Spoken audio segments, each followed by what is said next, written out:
Pas toujours à reculons.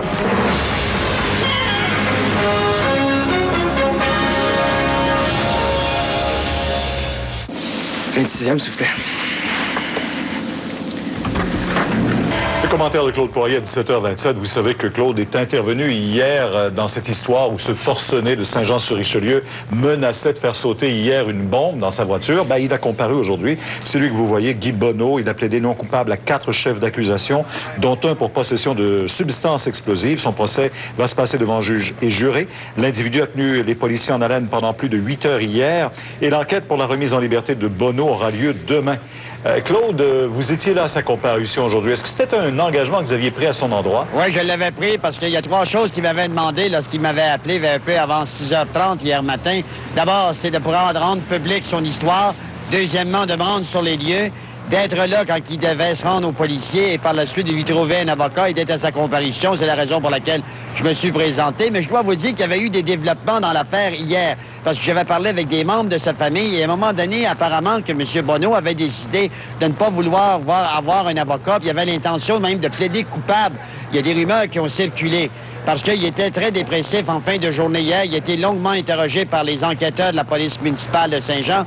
Mais ce matin, j'ai parlé avec son procureur que j'avais rejoint hier, Maître Christian Gauthier. Il s'est déplacé, il l'a rencontré pendant 1 heure et par la suite, c'est lui qui a enregistré les plaidoyers de non-culpabilité relativement aux accusations qui ont été déposées.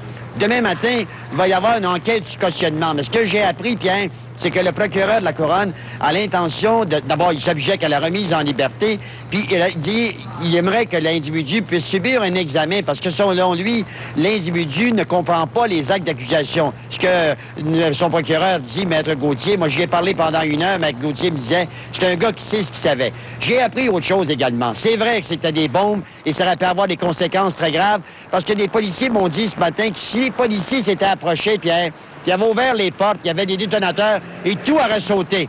Et l'individu en question, Guy Bonneau, a posé ce geste-là pour avoir une certaine publicité, mais il était conscient qu'à un moment donné, il avait l'intention de mettre fin à ses jours. On verra la suite, mais encore une fois, on saura si demain, oui ou non, il va être mis en liberté. Oui. Vous ne saviez pas, vous, que sa voiture était organisée comme ça? Pas du tout. Puis les policiers, et ça, je le répète, je l'ai encore parlé avec les policiers ce matin, on avait tellement peur qu'ils quittent le terrain de stationnement. On aurait fait quoi à ce moment-là? On ne pouvait pas faire un barrage. Est-ce qu'on pouvait tirer l'individu? Ça aurait été un problème majeur pour les policiers de la Sûreté du Québec et de la police de Saint-Jean. Merci. Merci, Pierre. Au revoir.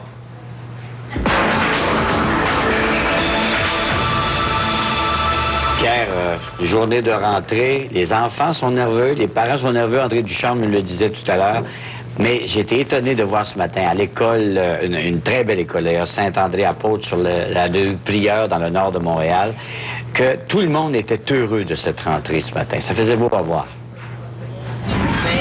Bonjour, madame. Comment allez-vous? Bien, merci. Ça sent bien à l'école? Vincent, tu t'en viens à l'école ce matin? Oui. Comment vous l'avez préparé?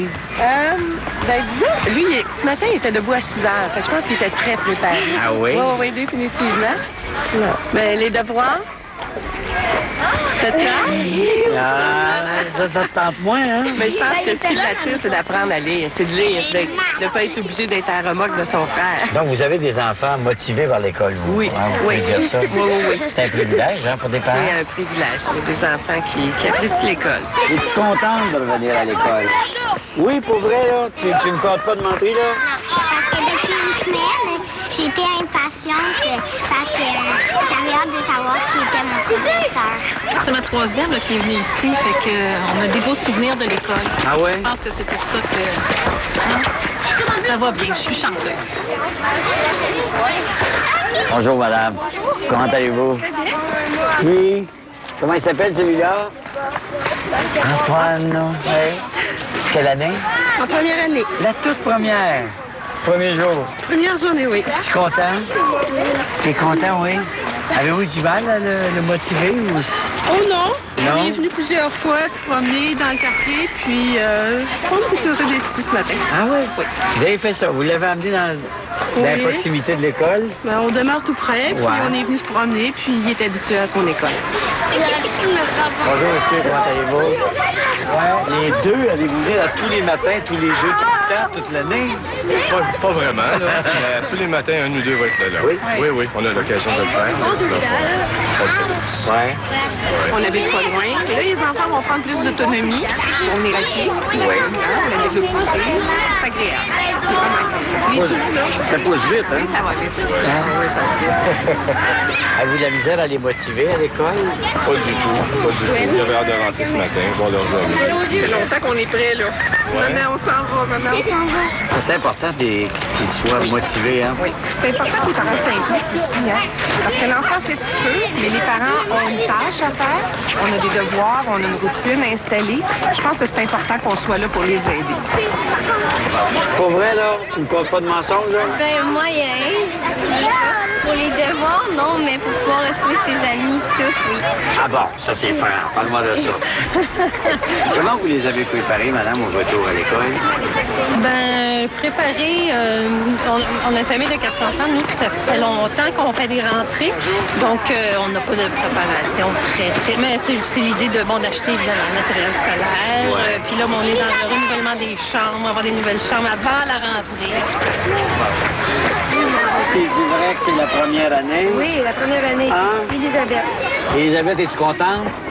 Oui. Donc, vous n'avez pas eu de problème de motivation, là? Ben, disons qu'elle aime lire déjà. Elle commence à faire ses lettres, apprendre à lire. Elle aime aller emprunter des livres à la bibliothèque municipale ici. On a une très belle Déjà, bibliothèque. t'es en avance sur les autres, là. Hein? Elle a hâte de rencontrer ses amis, Oui. savoir qui va être son professeur. Ça, c'est important pour eux, hein? Elle va en avoir long, on va raconter ce soir, là. J'espère qu'elle va pouvoir nous raconter, hein, Elisabeth? Oui. Mais elle aime déjà l'école, elle aime beaucoup l'école. Donc, c'est sûr que c'est facile pour nous autres. Ouais, avez-vous entendu ça, la cloche? La première cloche de ta vie, puis c'est pas la dernière. On espère. Merci beaucoup, madame. Merci.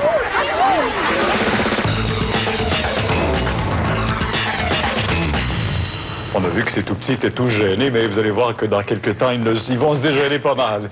Annie, à peine en ondes, je pense que ça répond à un besoin. Vous avez eu un nombre déroutant d'appels à ce point qu'il faut revenir absolument sur cette rentrée scolaire et les effets. Hein. Effectivement, vous avez été très nombreux à nous envoyer, à nous écrire des courriels, à nous envoyer des emails. Et c'est la première fois en 10 ans que nous avons autant d'appels et de courriels pour un seul sujet à JE.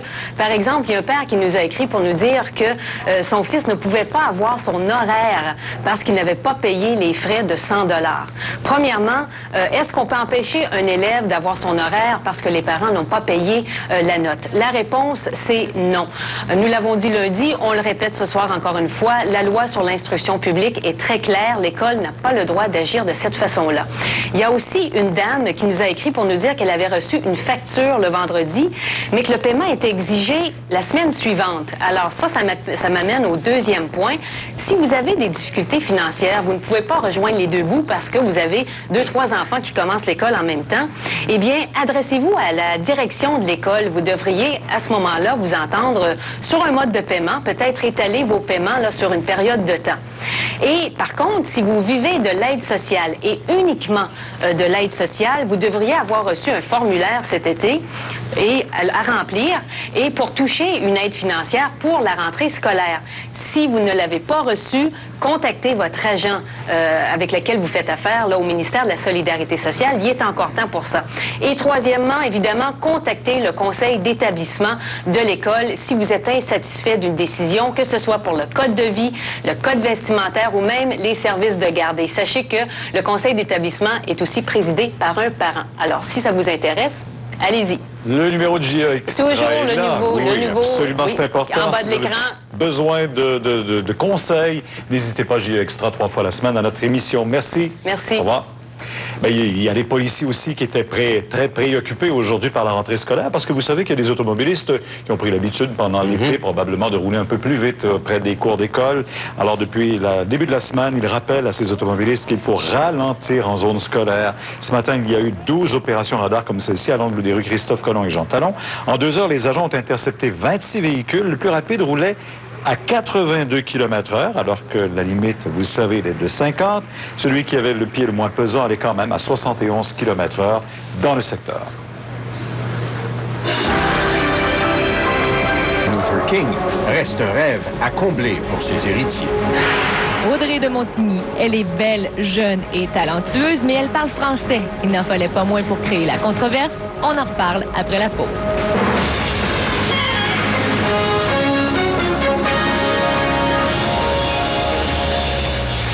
Bouleversant. En exclusivité ce lundi au TVA de 17h. Vous vous faites brasser, vos problèmes vous mènent de plus en plus bas. Avant de perdre le contrôle, arrêtez à l'étage de JE. Un seul numéro partout au Québec. 1-888-822-5353.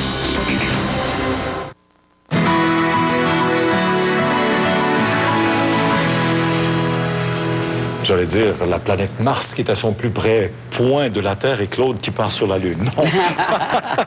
Non, mais je fais un lien avec ce dont je vais vous parler, effectivement, parce que la nouvelle était importante hier. Bien, il y a d'autres choses qui nous est tombé dessus, un peu comme un météorite qui aurait surgi de l'espace. Hier matin, Paul Larocque nous en parlait hier soir, une lettre ouverte de Pauline Marois, publiée dans un quotidien, est venue nous rappeler que le Parti québécois est toujours de cet univers, d'abord, qu'une course à la succession de Bernard Landry aura lieu. D'ailleurs, les candidats sont comme Mme Marois à l'étape du camp d'entraînement. Et aux surprises, on est encore en train d'y débattre sur la manière de faire accepter par les Québécois le projet souverainiste qu'ils véhiculent depuis 35 ans.